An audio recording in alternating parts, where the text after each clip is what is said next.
Hello everyone, we are back with more Great Ace Attorney Chronicles. I think I cracked a code of some type, because, I've been doing a lot of well, actually, you know what, let's continue. Let's just continue things, and then once we get to a certain point, I'll talk about it. Time to start up the examination, cross-examination. Good lord. Yes, of course, as you wish. Okay, now that it's quiet, now I should be able to talk about it. In the cemetery 10 years earlier. So, first off, I want to say that my audio, as anyone that's been watching, I don't know, maybe no one has been watching because it's been so shitty recently, but this audio problem has persisted for a long while, and I had no idea what the cause was. I thought it was either a problem with OBS, my mic going down the drain, or I don't know, something along that nature, perhaps. But I have learned, and I have been, every time I open OBS to record, I do some searching in order to try to figure out what the fucking problem with this shit is. And I think I figured it out. I think it had something to do with me having this entire thing set to stereo. And it's no longer like that. I set it to mono instead now. So hopefully this problem will no longer persist. And if it does, then, well, stuff my butt and call me Sally. I don't know. Anyways, I think we're ready to get back to it. So let's do just that. The reason I was in Logate Cemetery at all 10 years ago was for a spot of moonlighting, shall we say. Yes, the illustration in that newspaper article was based on what I witnessed that night. But thinking back now, I realize that I never actually saw the professor. Soon afterwards, I was visited by a young woman who sculpted a model of me from wax. Then I gave up on my dream of becoming a scientist, and it was all because of that newspaper article. Interesting. Huh.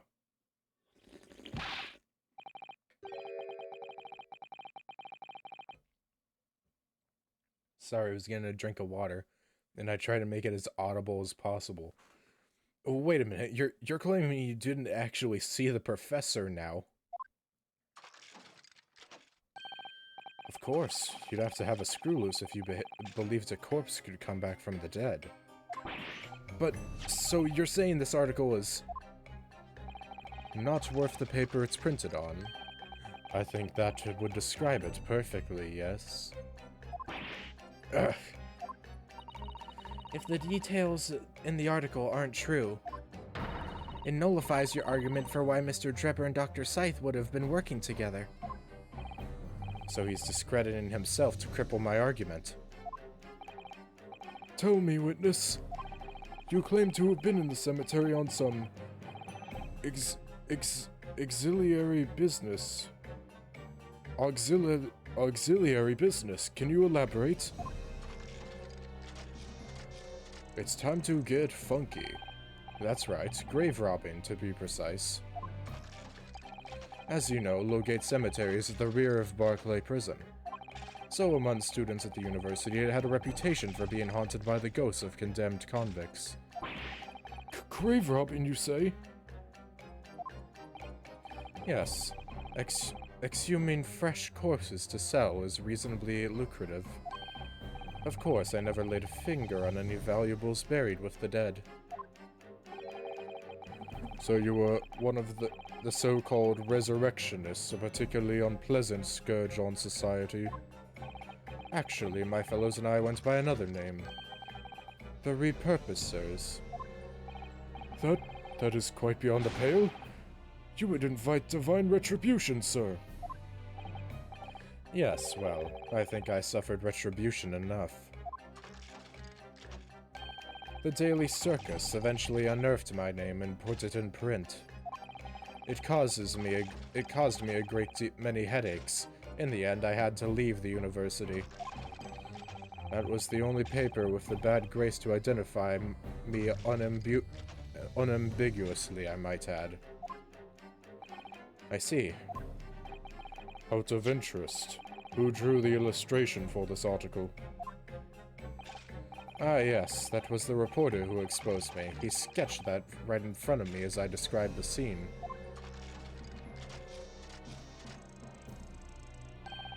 Obviously, as time ticked on, I bitterly regretted what I'd done. Claiming to have seen something I never truly saw. Foolishness, Dante. Foolishness. Alright. Well, counsel for the defense, you may proceed to the cross-examination now. At once, my lord. Here we go. Oh shit, here we go again. Cross-examination. Cemetery 10 years earlier. Bum, ba, bum, ba, bum, bum, bum. It is time for the Allegro version of this song here by moonlighting human grave. Robbing to you. Surely you only need to look at the graveyard scene and my appearance to gauge the answers to that. The lantern and spade. But who on earth would want to buy a dead body? Any major hospital. A hospital? In order to better understand the human body, the study of anatomy is crucial to medical science. But there isn't a hospital in the world that has enough specimens to work with. Though obviously they can't openly express an interest in obtaining more by dubious means. As aspiring scientists, we young research students had no money to work with, as I'm sure you can imagine. So we made surreptitious arrangements with a hospital via some of our medical student acquaintances. We would never take anything of value from the graves. This was all for the furtherance of science, you see. That's what we all told ourselves every time we stole into the graveyard at night, spade in hand. We realize body snatching is a serious crime. If you are caught, you could expect the gravest of consequences. We students were caught between the hammer and the anvil. We needed funds for research. Professor Harebrain said exactly the same. I'm quite speechless at the apparent levity with which you've revealed this abhorrent behavior. That was a mouthful. Well, if you wanted to know why I was there at Lowgate Cemetery, that's the reason. But I never expected it to end the way it did. That I regret to this day.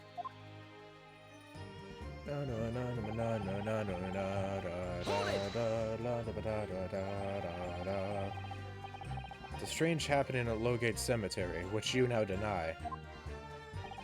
Not entirely. I ran to fetch the police at the time, you know. I was shaking like a leaf. But they didn't believe a word of it. In fact, I was very nearly arrested myself. So you went to the papers instead. I started big with the London News, but unsurprisingly, they didn't want to know either. In the end, though, it was reporters from the gossip rags, the gutter press, that came to get my story. And it spread like the plague through the capital, as gossip-hungry Londoners lapped up the tale. The story was on every single paper at the time, with the exception of some broadsheets. And yet, only 2 or 3 of them actually interviewed me personally. Most of the accounts turned out to be very interpretive ghost stories. Yeah, you look like a ghost. Or at least like you've seen one. Oh wait, you did, haha. What about the article in the Daily Circus? That particular journalist found me at my dormitory. I don't know how, but he discovered my name. So I recounted to him exactly what had happened that night.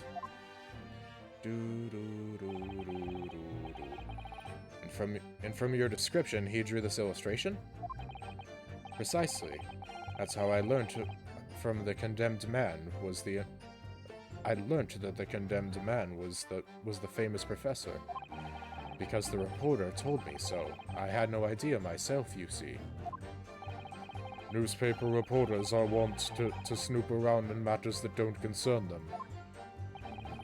So the scene portrayed in the illustration is accurate, then? Well. I feel like we're probably gonna have to pursue someone, considering that there's 3 people on the stand instead of just, like, 2. What are you talking about?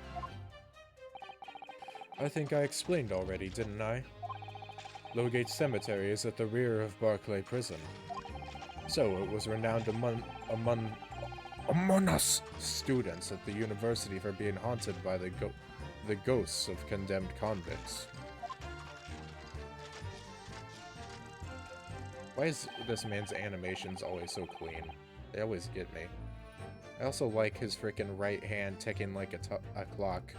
I almost said ticking like a talk. No, I do not want to send Drebber to TikTok. That is a fate potentially worse than death, depending on who you ask. For some absurd reason, I was scared of the graveyard at night. And as a result, only too willing to believe that nonsense about the dead coming back to life. But you said you actually saw it. I said what I'd seen in my mind's eye. After all, a resurrection is impossible, isn't it? You'd have to be unhinged to think otherwise. I don't know, maybe you've got some things unhinged in your mechanical arm. Unless, of course, you have some evidence that proves I encountered the professor that night. I don't know. Is there any material evidence that could show he really did see the professor? If we have anything at all, Mr. Naruhodo. I know, I need to present it against that irritatingly backtracking statement of his. The point is, that night was a pivotal moment in my life. Soon afterwards, I was visited by a young woman who sculpted a model of me from wax. Hold it! Well, we know about this already.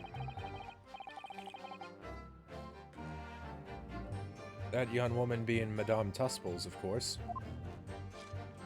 Precisely. I must say I didn't expect to run into her again like this 10 years later. As I have explained, I went by the name published in the article and... Comme car, I found the man. Comme ça? I don't know. Yes, the article in the Daily Circus, I think you said. I was a poor student with barely a penny to my name at the time. And the young lady put £5 in front of me. So you readily consented to having a waxwork of yourself made and gave permission for it to be put on display. I did. I should sell what little I had to sell, I concluded. Ah, oui. I remember now. I purchased something else from you that day. Ne sais pas? I don't know.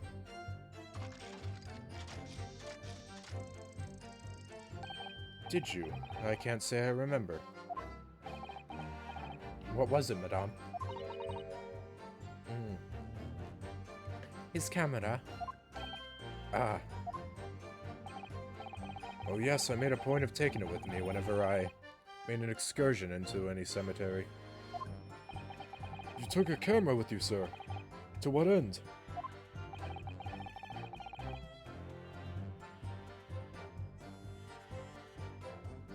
To record the details of the bodies I disinterred. But I had no intention of ever visiting a graveyard again after that night, so I sold it. I see. But I still have it, monsieur. It is part of the special exhibit in my House of Horrors. I am very meticulous about such details. It is the Tuspel's way. It would seem, then, that this is the very camera Mr. Drebber took with him to Lowgate Cemetery in the night in question. Yes, interesting. Okay. And why is there blood inside of it?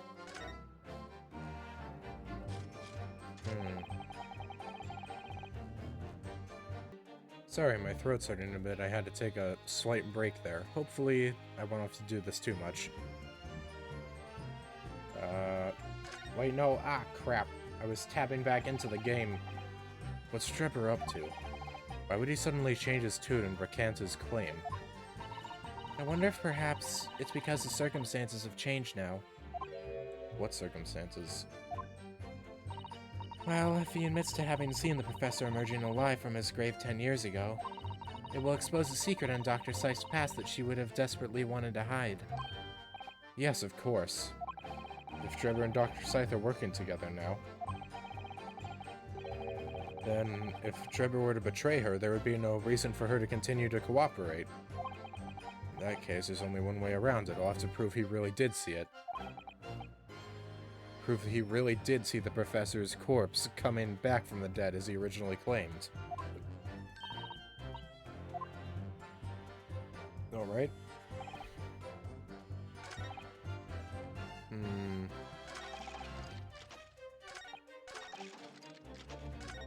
I can just make him keep doing this animation if I want to. You spin me right round, baby, right round, like a record spinning right, round, round. Alright. Why the fuck is that opening? Hold it! This article, you mean, published in the Daily Circus. Yes, somebody informed the Dean that it was my name that appeared in the article. And carelessly let slip that night after night I was digging up graves. Hardly a model student, you might say. The university's reputation was execrably defiled, and I was expelled as a result. I don't think that's a thing you should be, like, bragging about, dude. What the shit? Oh, god damn it. Whoa. Oh, god. Whoa. Whoa. Oh, my god. The game stopped responding for a second. I had to freaking, like... I had to pause the recording and... Okay, I skipped ahead there. We gotta read some lines. Sorry. Mon Dieu, I had no idea. And having been run out of university, you found employment in a somewhat specialist trade. Ellipses. You combined your knowledge of science with knowledge of stage magic to create various experimental machines intended to demonstrate never-before-seen technology. And you used those deceptive machines to trick the government and private investigators into giving you money. I used the right to remain silent. Professor Albert Hairbrain was just your latest victim, wasn't he? Whatever are you talking about? I have no recollection of doing anything of the sort. Uh-oh. Okay. Okay, maybe I should try examining the camera again. Definitely looks like it's pushing me towards it.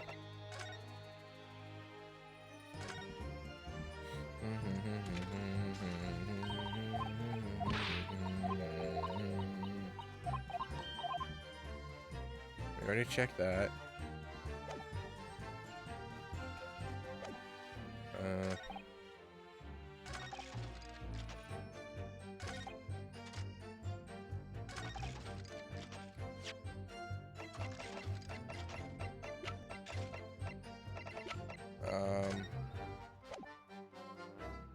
Objection! Yeah, it's just this, isn't it?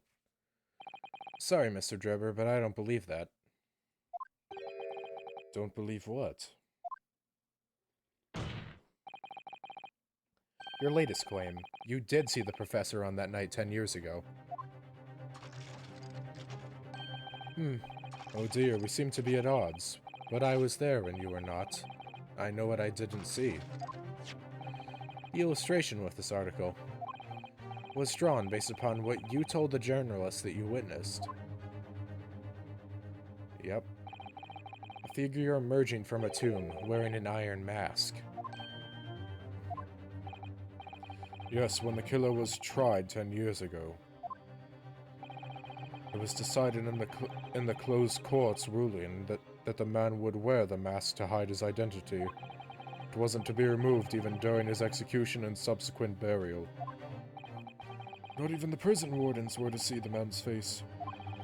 But obviously the provision of this mask was not public knowledge. So, Mr. Drebber, as you've just heard, a lowly student of the University of London certainly wouldn't have known about the condemned man's mask. So unless you'd actually seen the professor that night, it's inconceivable that the artist would have included the mask in that illustration.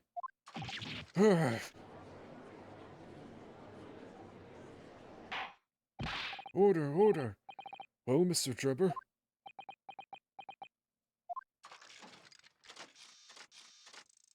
Do the mumble. It's a vile scene, isn't it, if you look closely? And as I've already been at pains to point out, I was utterly petrified. Which is why I had it in my head that I'd seen such a blood-curdling sight. But afterwards I came to my senses and realized that I'd been mistaken. You're still saying you didn't see it? This fool. If you're stubbornly sticking to that story, witness, then amend your testimony to explain exactly how you think your eyes deceived you. Of course, of course. Only too happy to oblige. I can't believe he's still not going to concede the point. Oh, he's going to. I know what we gotta do now. What I in fact witnessed was a fellow grave robber at work. Hold it! A fellow grave robber? What are you talking about? Well, I wasn't the only one busy in the cemetery that night, you know. Other body snatchers were at work. Of course, when I saw one emerging from the hole he'd dug, my heart very nearly stopped. So that's the terrifying sight I actually saw, you see. You're claiming it was just another student on equally insalubrious business as yourself. Many of the medical students would wear metal masks to protect them from bacteria during dissections. Somehow I doubt they were made of metal. Clearly the fellow was using such a mask to protect his anonymity, wouldn't you say? Objection! Anonymity? I don't know. But there's more to the story, isn't there? The article goes on to say, in the next second, a gunshot rang out suddenly from behind. The bullet pierced the resurrected man's chest, whose breath then stilled once more.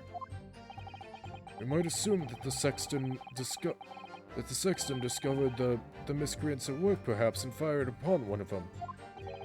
If a gravedigger had shot someone at the cemetery, I think it might have been rather big news, my lord. Oh, well, yes, well... I can only assume it was an embellishment bolted on later by the reporter. Oh, really? Strange. Excuse me! Strange. I don't know. Madame Tusples. Don't take it out on Mr. Sholmes. Oh la la, pardon. Pardon? I was lost in my thoughts, all alone. Would it be fair to say that Mr. Drebber's last remark was significant to you in some way? I thought it was a little strange, that is all. How Monsieur Drebber could claim this now. If you don't mind me saying, madame, what are you talking about? Well, when I met you 10 years ago at your university dormitory, you recounted to me about your adventures in the cemetery, no? Including the gunshot. Stop. Oh shit. You might want to watch your tongue, you know. Objection! Have a care, Drebber. That's no way to speak to a lady. Cuff.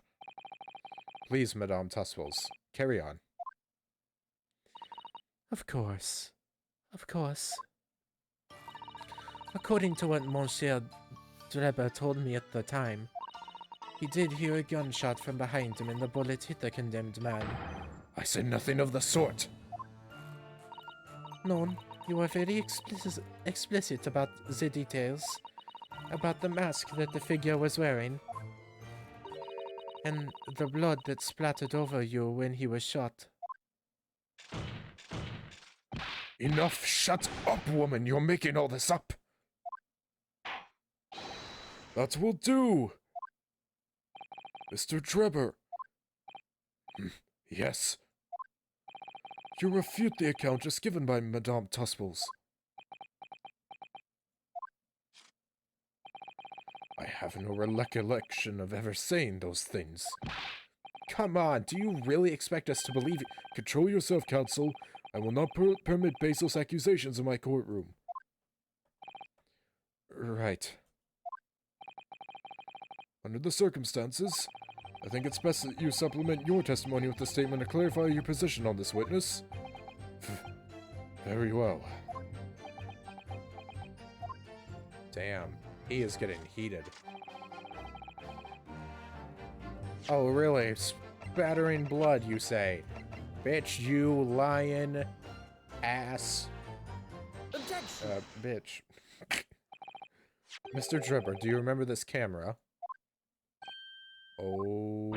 But that is the camera from that fateful night. Yes, we borrowed it from the House of Horrors. It's the camera you took with you to the cemetery that night, Mr. Drebber. Oh. And is that supposed to be significant? This kind of camera is rarely seen in our homeland, so my colleagues and I were keen to examine it closely. Oh, my colleague, I should say. Last time I checked, Sholmes isn't from Japan. We notice that the lens extends forward on the end of some bellows. Like this. Hold it! Oh, that's him. Wait, that was Von Sykes? I've never heard him say hold it. Hold it, hold it. What's that? There, just on the bellows. It looks like a dark red stain. Ugh. That's right.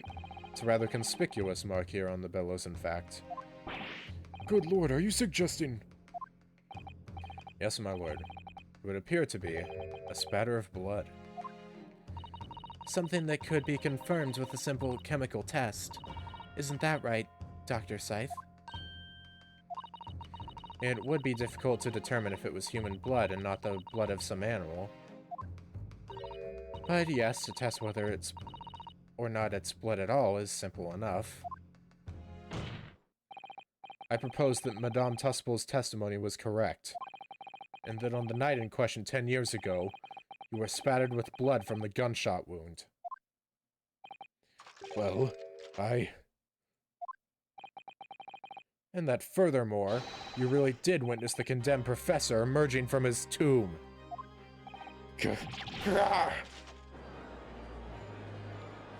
He's doing the robot. Yo, he got noodle hair. Simply no way you could have forgotten such a traumatic experience. In other words, the only explanation is that you're trying to hide the fact that you saw the professor that night. Objection! Oh, what you got? But why? Why would he want to do that?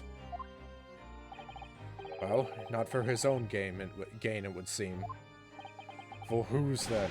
Who could benefit? Mr. Drebber is obviously lying in order to protect somebody. My goodness! He's shielding someone! Oh, and now he's looking the way towards said person. Very smooth. Yes, my lord.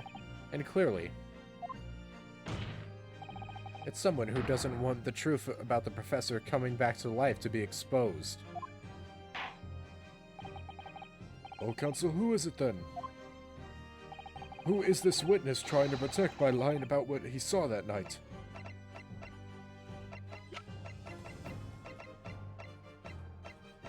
Take that! Take it.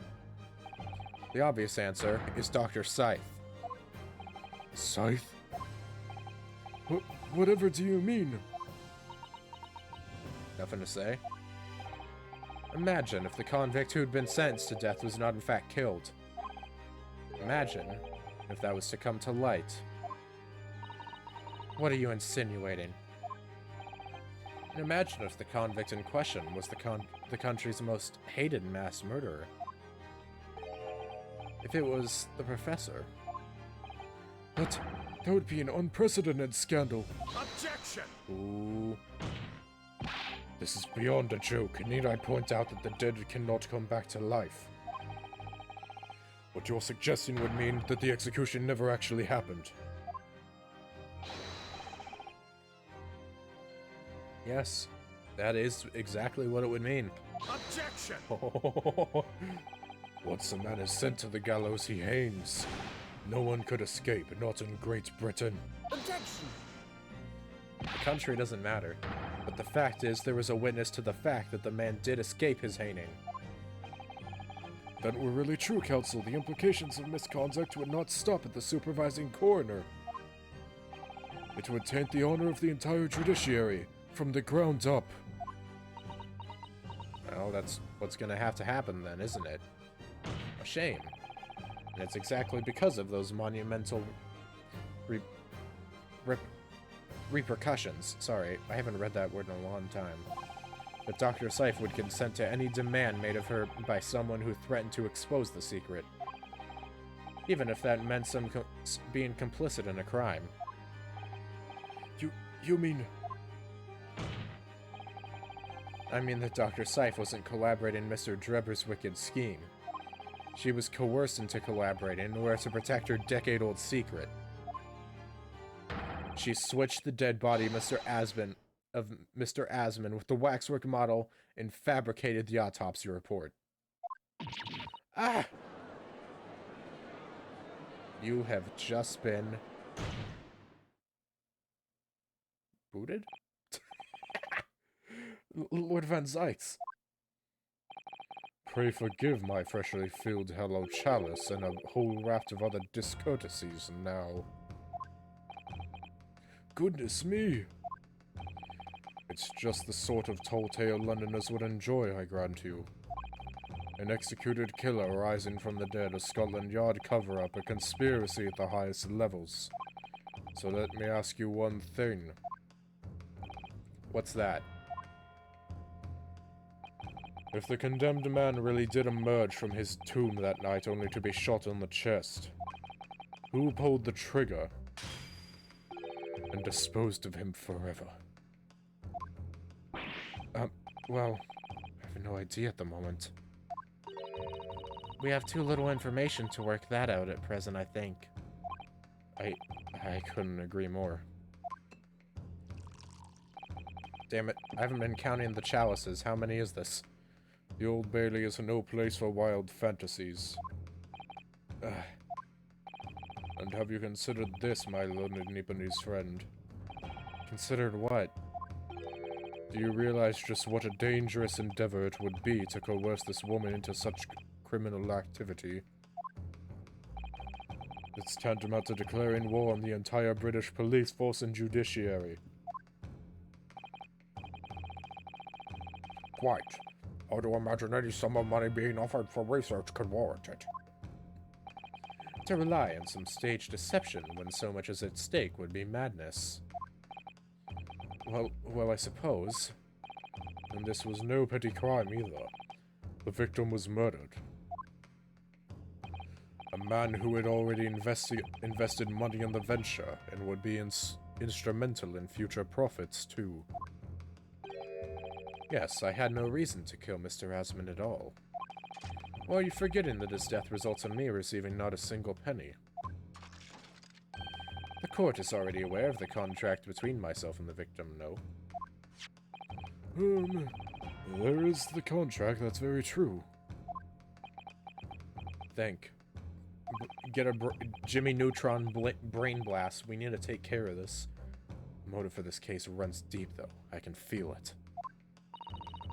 Using threats to force the head of the forensic investigation team to cooperate is extreme. Especially for a government grant he had no guarantee of receiving in the first place. If the research grant was the aim, taking Mr. Asman's life would have made no sense anyway. Which means... Mr. Drebber's motive wasn't money at all. He was just trying to kill Mr. Asman. But why? What was his motive then? What if Asman was the one that I was thinking, what if Asman was the one that shot the professor? Your time is up, my learned friend. I'd say you have one last chance before the jury lose their patience with the charade. Let's see if you can back up your heady proposal, shall we? It's one of those two. Oh my god, freaking Kazuma is dodging out of the way. How do you explain why this engineer would throw all caution to the wind and threaten his own country? At this point, I'm not prepared to listen to more of this outlandish conjecture without proof. So, counsel, present your evidence. Alright. Who exactly was Mr. Asmund to Drebber? There's a connection there that no one's seen yet. And I'm going to have to present 2 pieces of evidence to show what it is. Smack yourself. Be prepared. Yes, my lord. The evidence that establishes a motive and explains why the witness wanted the victim dead is right here.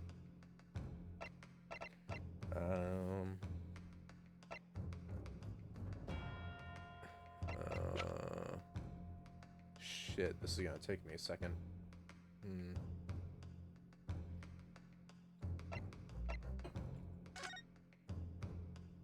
No.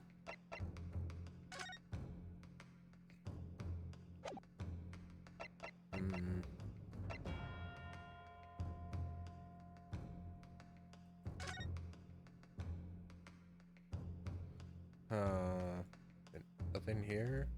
No.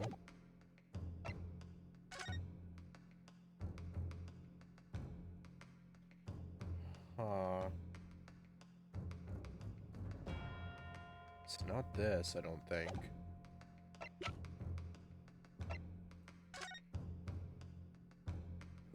Labor, materials for the construction.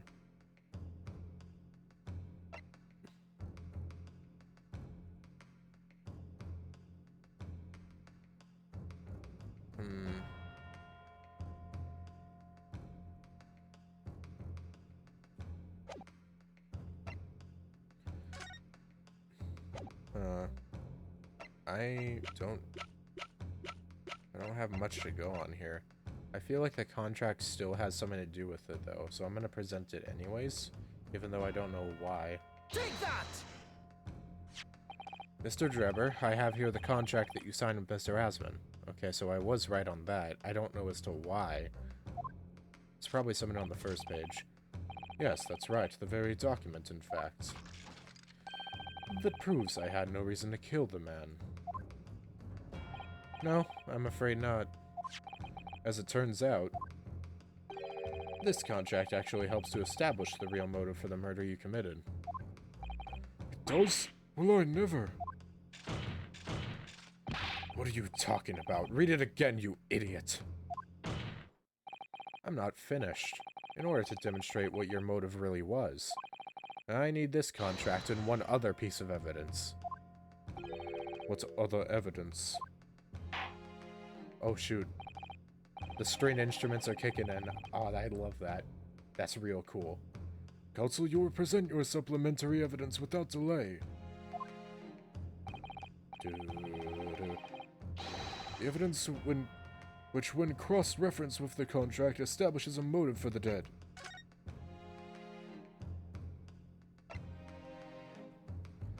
Na na na na na.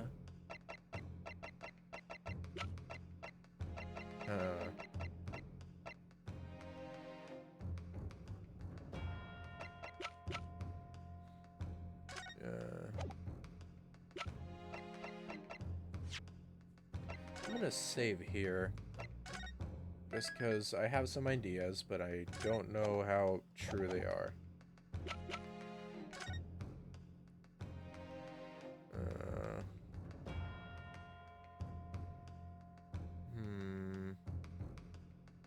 I got very few clues here.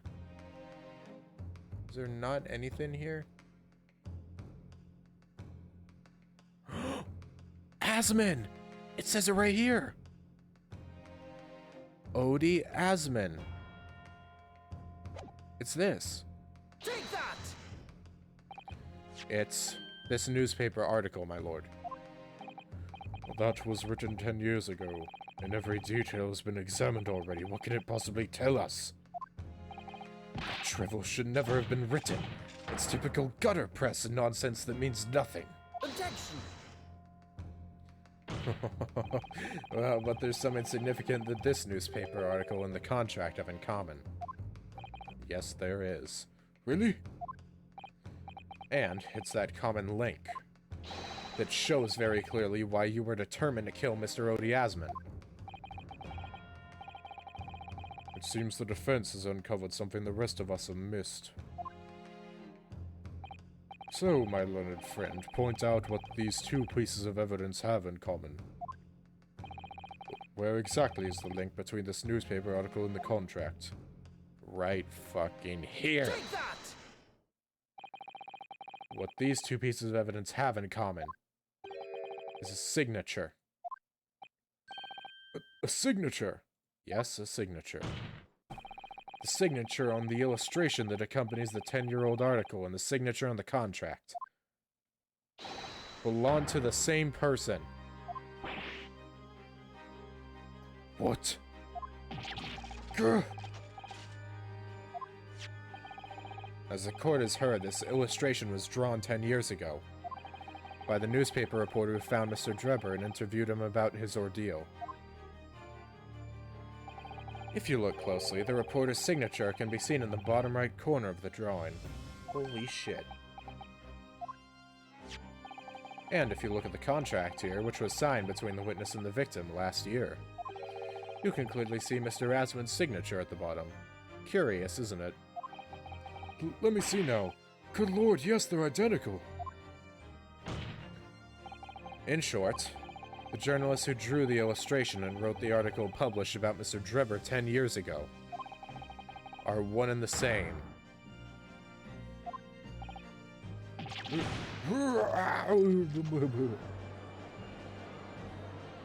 Objection! Bro is freaking on the ground. But explain to the court why.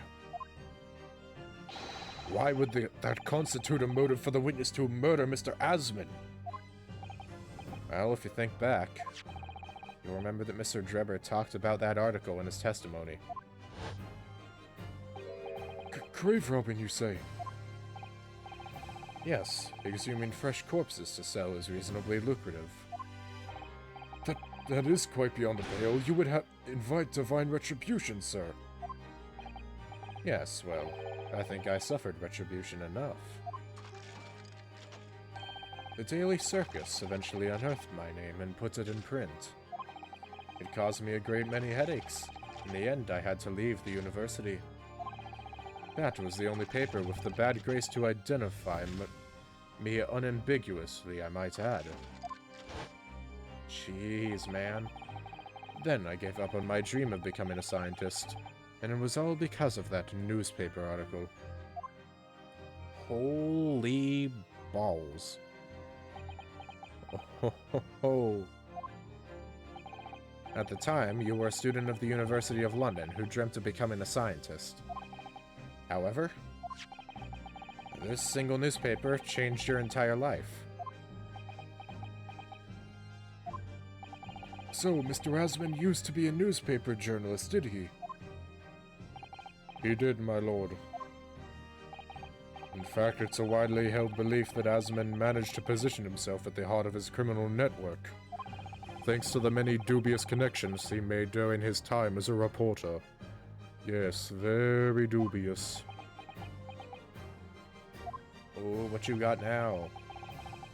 So, you had to give up on your dream and leave university. You lost everything.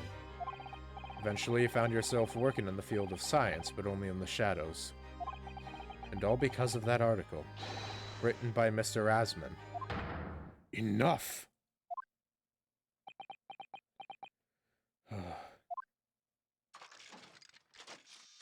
More dance moves.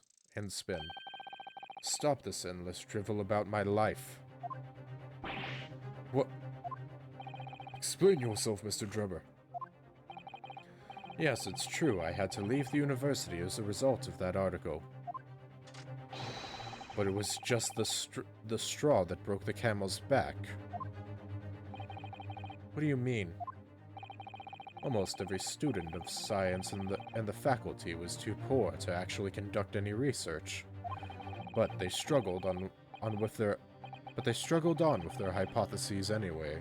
We all did, only to have them taken by vultures. Sooner or later, you knew your ideas would be stolen and patented by some wretch or another, after all. Good gracious! Making a name for yourself as a scientist in a climate like that was a miracle only a select few geniuses could ever hope to achieve.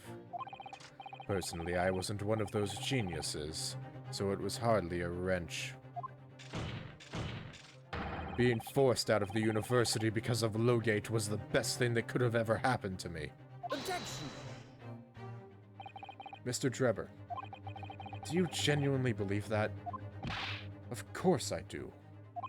Who's better placed to know whether or not I possess a talent for science than me? Oh, this is where we present the trophy, isn't it? I'm sorry to say that your words don't ring true at all. How dare you? And I have evidence to prove it. How are you in a position to say anything about me? I don't know you from Adam. Fine, if you think you have evidence, go ahead. Show it. What could you possibly have to disprove the idea that I was happy to leave university because I lacked talent? Take that! Right here. Do you remember this, Mr. Drebber? We found it at your workshop. Is that a Royal Society trophy for excellence in science? What exactly is this trophy, Council? It's the greatest honor that can be bestowed on a young scientist, my lord. There is no higher accolade. It recognizes emerging talent and promises a bright future. Good gracious! Your prospects for the future were excellent, weren't they, Mr. Drebber? Because even then, you were a genius in your field. But you lost everything. You had no more future. Your talents would go to waste. All as a result of this one newspaper article.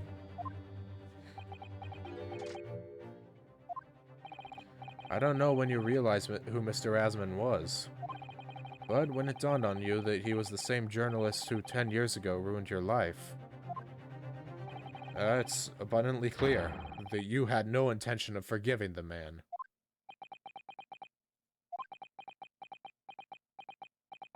What do you gotta say? The truth is... Finally, he's going to fold. I don't know about that. I knew it.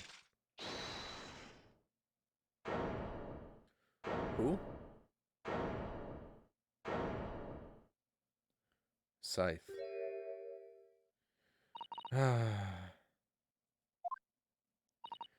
Fine. Clearly, this has run its course now. What? I admit it. All of it. What? What are you? It's exactly as the Japanese man said. I was coerced into going along with this man's plot to murder the victim, on the condition that he kept my dirty secret from 10 years ago. No. Good Lord! Holy shit. Dr. Scythe, do you realize what you're saying, woman? It's all true. That day. Oh my god. When I arrived at the Crystal Tower and saw the birdcage, my heart nearly stopped beating. That memory from a decade ago that I'd done my best to bury deep inside myself. It was the professor again, staring me in the face. And then, before I had a chance to react, I noticed something else. There was a note tucked inside the model's jacket. Dr. Scythe, you will Oh, right. I should probably voice this in his voice. Dr. Scythe, you will go along with my plan. From someone who knows the truth about what really happened that night 10 years ago.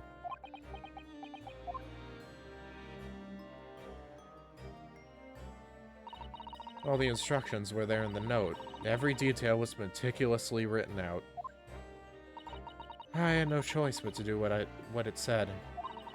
I made the necessary alterations to the scene and fabricated the autopsy report as instructed. There was really no other choice. It had to be done to protect the judiciary. I can only apologize now. Wow. God damn.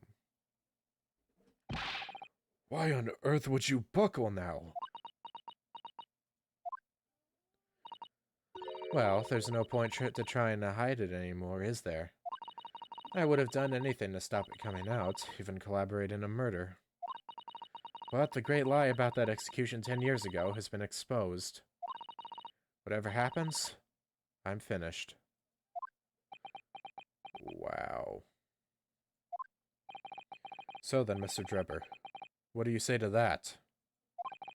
Your accomplice has admitted everything.